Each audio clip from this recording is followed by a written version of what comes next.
Isso é um teste de Deus e você tem 9 minutos para decidir. Eu sei porque você clicou neste vídeo. Você está nesse lugar de silêncio ensurdecedor, onde a dor de uma perda recente ecoa mais alto do que qualquer promessa que você já ouviu. É uma batalha travada a portas fechadas.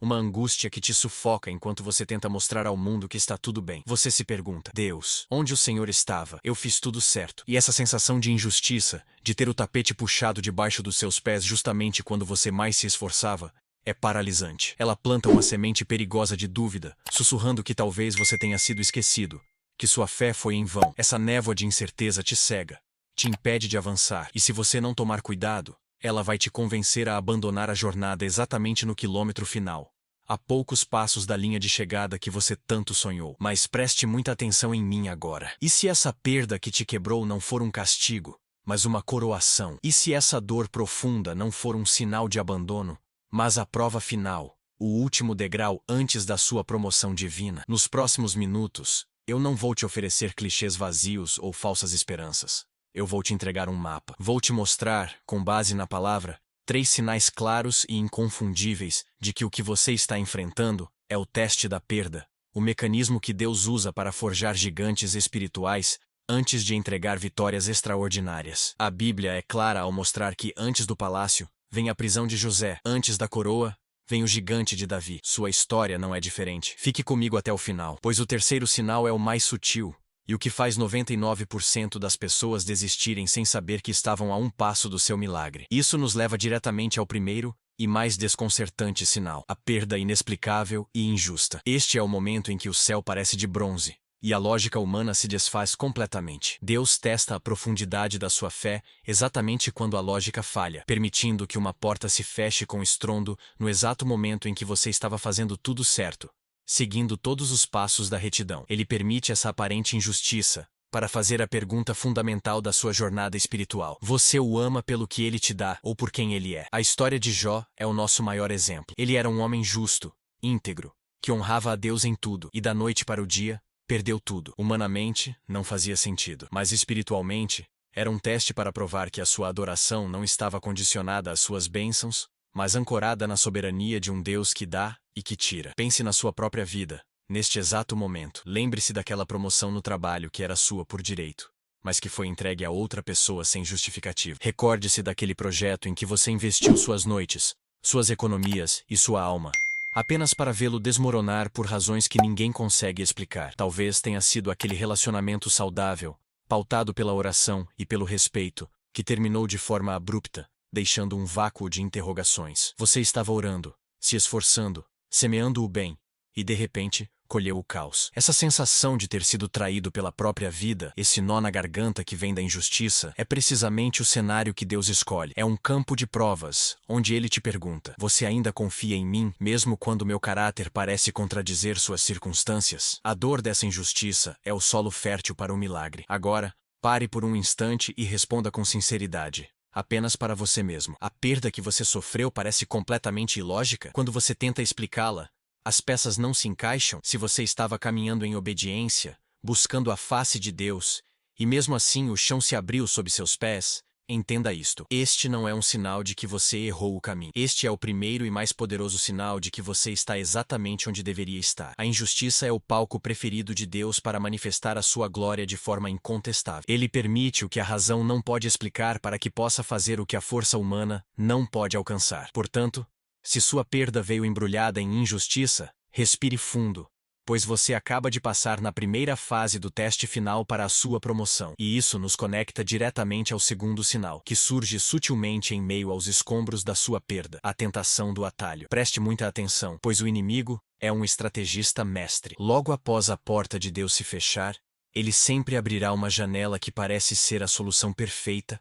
rápida e indolor. Este teste avalia sua integridade e, acima de tudo, sua paciência. Ele quer saber se você está disposto a esperar pelo banquete que Deus está preparando, ou se vai se contentar com o pão que o diabo oferece no deserto. Foi exatamente o que aconteceu com Jesus. Após 40 dias de jejum, no auge de sua perda e vulnerabilidade, Satanás lhe ofereceu atalhos: transforme pedras em pães, governe os reinos deste mundo. Eram propostas que pareciam boas, mas que o desviariam do propósito maior da cruz. O atalho do homem sempre atrasa o milagre de Deus. Reflita sobre o que aconteceu logo após a sua grande perda. Assim que aquela porta se fechou, surgiu uma proposta fácil, que no fundo te faria abandonar seus valores ou o sonho original que Deus havia plantado em seu coração. Talvez um emprego com um salário maior, mas que te afastaria da sua família e do seu chamado. Talvez uma nova relação que serviria como um curativo rápido para a sua solidão, mas que não se alinha com os princípios que você preza. O atalho nem sempre é um pecado óbvio. Muitas vezes,